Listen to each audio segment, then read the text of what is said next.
City, ingon siya ka amahan, iabot ang takna, himaya ang imong anak, aron ang anak maghimaya kanimo. Himaya na ba ang anak mga igsoon? Sa Buha 3:13, ang Diyos ni Abraham, ang Diyos ni Isaac, ang Diyos ni Jacob, ang Diyos sa atong mga amahan, naghimaya na siya ang sulugon na si Jesus. Dahil ko ng Ginoo, ang Diyos sa pagkabanaw, paambit na ang iyang kinabuhi nga ninato mga igsoon. Aron siya pagkabaton o giniusang pagpadayag. Dahil ko ng Ginoo, iskutan sa itong igsoon, nga kinalot ka magpapuno sa kinabuhi.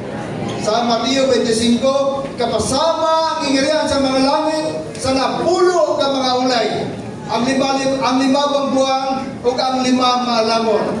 Mga igsoon, dili unta kita itong 5 ka buwang-buwang. Kita unta itong 5 ka maalamon.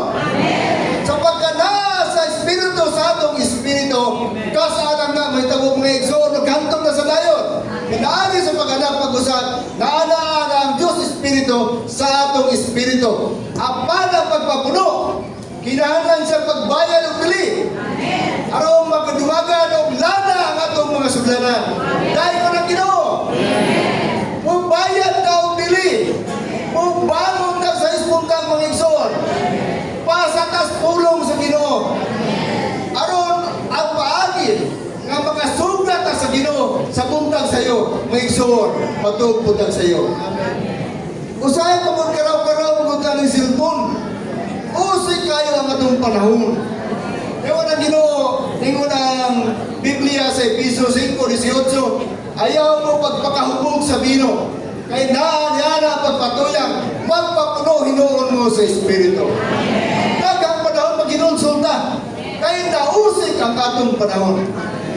Nausik ang atong panahon sa negosyo, nausik ang atong panahon sa trabaho. Kinahanglan ta pagkaon ko mga igsoon, kaduna na tayo kinabuhi sa pagkabanaw. Yung mga ito igsoon sa life study of John, pagtuon sa kinabuhi sa Juan, sa message 24, page 291, gusto na ako masilsil sa inyong panunduman ang kamatuuran ng igsoon. Basta naatay kinabuhi sa pagkabanaw, tanan atong Panginoon matagbo ng mga igsoon. Lisuta sa atong Espiritu. Sirada nato ang mga ganghaan sa Hades. Buksan nato ang mga ganghaan sa langit. Pinaagi sa pagliso sa atong Espiritu. Kanang term ba nga muliso? Kay naaday ta sa atong kalag. Muliso tagikan sa atong kalag. Ngadto sa atong Espiritu. Anong mapahimus na natong Ginoo. Naggrasya mga igsoon. Iskutan sa atong igsoon. Tungod kay upat man ni kabo. Ang pagtagad sa katawan, sa gingarian, kalabot sa material nga bahandi.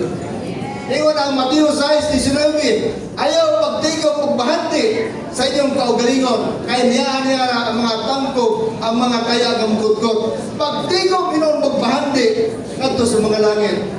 Mga igsoon, sa pagtigong magbahandi, kay asar ba ang inyong bahandi, tuwa sa pag inyong kasitasin. Kung saan nato pagtigong magbahandi ngadto sa langit. Tulog kabutang.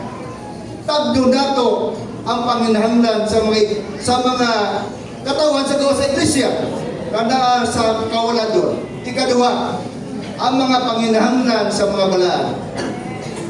Ikatulo, ang mga igsoon na nagatag sa ilang intiro panahon alang sa pag-alagad sa pulong sa Ginoo.